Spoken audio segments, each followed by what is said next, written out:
Good morning, everyone. Dr. Victoria Skirbo here, speaking to you from the Seeds of Transformation Healing Center in Wareham, Massachusetts. Let me get a hold of my camera here. Sorry about that.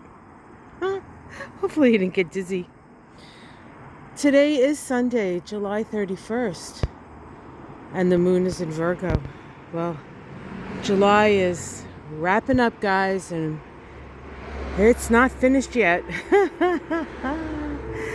This time between July and August is really one of those watershed times for a number of reasons, of which I will discuss. But this morning I got up, I looked out the window, and there it was.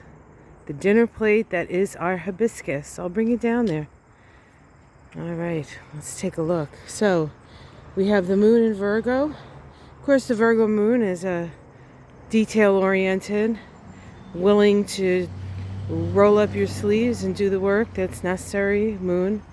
You get a lot done when the moon's in Virgo. Certainly I do. Probably the only time of the month I get a lot done, but at least when it comes to tidying things up.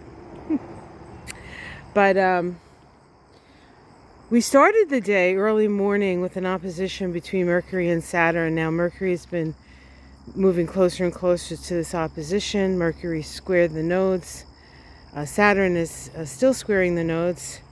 Resolution node, the south node, going back to the past, seeing what we need to let go, Scorpio, what shadows we need to face, Scorpio.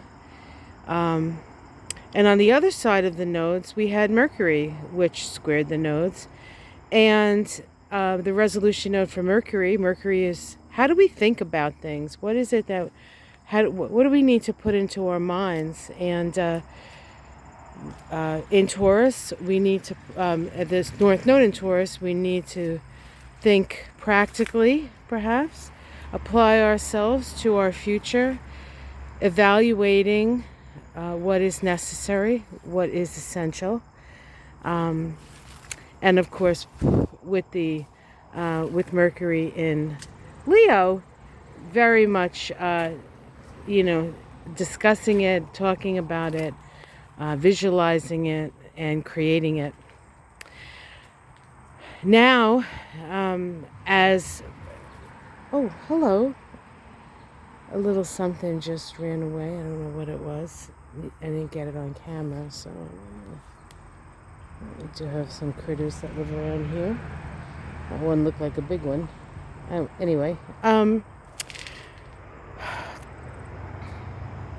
so now Mercury is opposing Saturn this morning. It was exact early this morning, but we can feel the pressure. Oppositions bring awareness, but because it's opposing and crossing the nodal axis, we kind of sometimes feel like we're between a rock and a hard place, or we feel like we're stuck between the past and the future. We're not really sure how to move forward, but we're gonna have a lot of clues on how to move forward. So that was the first thing that happened this morning, and that tension on the nodes creates a grand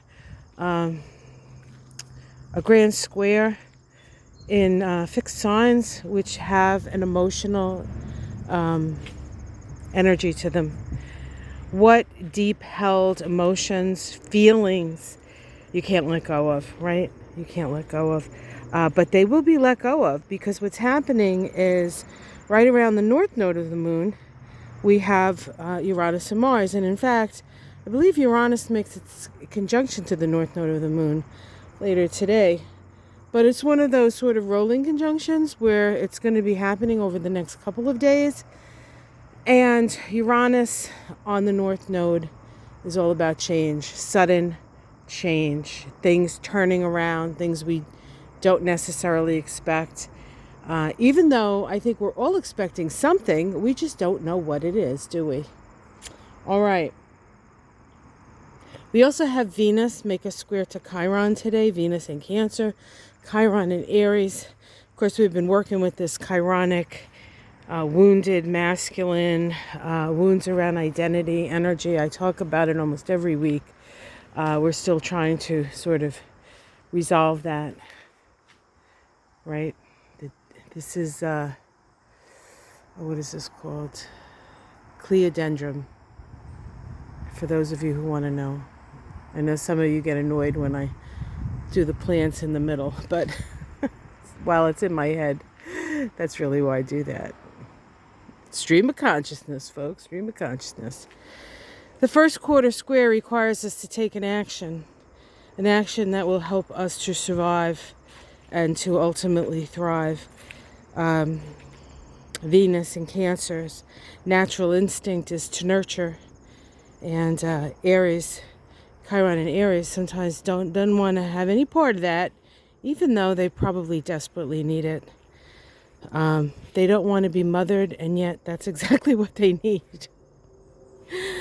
And sometimes it's a mother who's going to give them a bit of a spanking, and sometimes it's a mother that's just going to open up their arms, no matter how shitty they've been, to the fact that they're loved no matter what.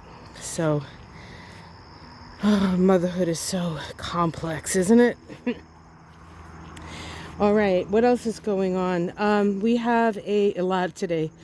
We also have a sesquiquadrate. I know you love when I say that.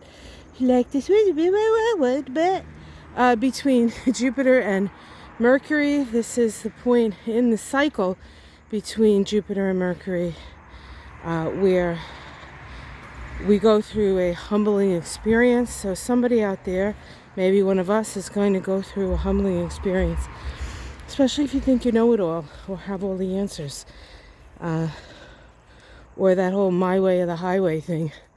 The facts may not bear it out, guys. The facts may not bear it out. But it is an opportunity for us to reevaluate our creations, and our creations are those that we create in our mind and with our mind. So this is the garden. I just wanted to bring you up here. Yesterday it got a really, really deep drink of water, and the plants are very grateful for it. It looks really good.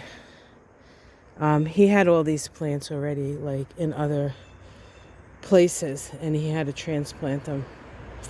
So he did it, and except for a couple more things he has to do around the edges here, I think this garden is pretty much done, and hopefully we'll harvest some corn, and there's already peppers to be harvested, and cucumbers and squash and pumpkins. Yeah, pretty cool. Right, there's still more to go. Sorry, guys. It's just taking a long time. And the last thing I want to talk about is a trine between the Sun and Jupiter today. So this Jupiter has been sort of, excuse the mess. This Jupiter has been sort of pump it up since the new moon. Remember the new moon in Leo? That was the same day that Jupiter stationed, and it was trining the sun moon. And then, of course, the moon moved on from the new moon, trine Jupiter, and now the sun's taking its turn trying Jupiter.